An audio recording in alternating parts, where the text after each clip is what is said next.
Hey, this is Ramon, channel's Alpha 4, and channel designation Alpha 4 IV. And this is my Bible study. And we are in Genesis, and we're going to do 15 and 16 today. Chapter 15, A Covenant is Made. God agrees to be the shield and deliverer for Abram and for his family and for his descendants. Abram agrees in exchange to be righteous.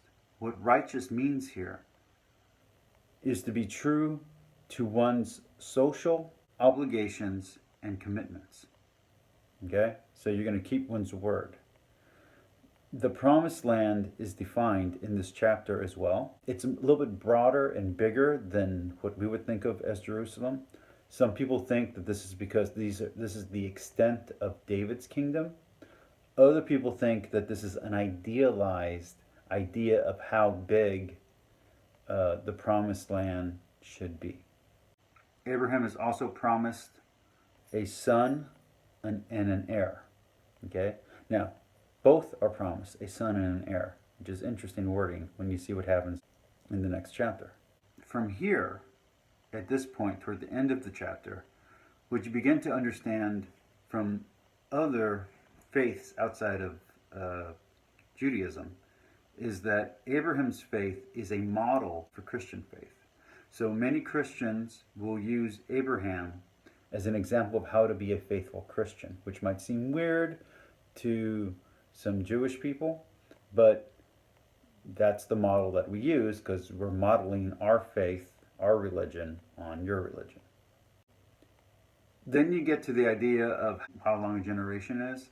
Now, a typical generation is 25 years, but sometimes a generation is referred to as 100 years. All right, then chapter 16, the birth of Ishmael. You have Hagar, her running away, and then her encounter with the angel of God. And this kind of parallels a scene that will happen later where she will again run into the angel of God and he will help her. Okay, so here in this chapter, Sarah, the matriarch, comes off very negatively. And at least later, the second time that Hagar leaves or is kicked out, depending on how you read it, Sarah, is portrayed as very cruel. And to me, what that lesson is that to be good doesn't mean to be nice. So you can be mean and still fulfill your promises and still be a good person. Okay? So being nice does not equal being good, and being mean does not equal being evil. That's what I take from that. This chapter deals directly with parallel traditions, many of them at the heart of conflicts that still occur today, Palestine and Israel. The whole idea that religion is at the root of all wars, this is where a lot of atheists get that idea. That doesn't make any sense because religion existed long before this religion, okay? And wars existed long before the creation of religion ever happened. More than that, in countries that don't have religion, war still exists, okay? The Soviet Union in Maoist China, Venezuela, Cuba. Think of any country that denies the existence of God, they still have war and poverty and oppression, okay? So the whole idea that religion is the root of all warfare or conflict is completely false. This is just the narrative for the origin of a conflict that we still have to deal with. It's not the origin for all conflicts. People need to check their logic. Okay? Go take an introduction to logic class. All right. Now, back to the story.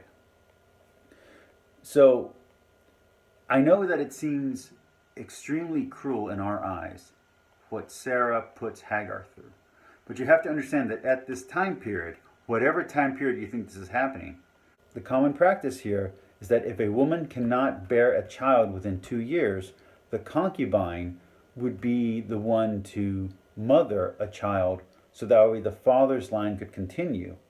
But it was expected for the first wife, or the actual wife, to then adopt the child.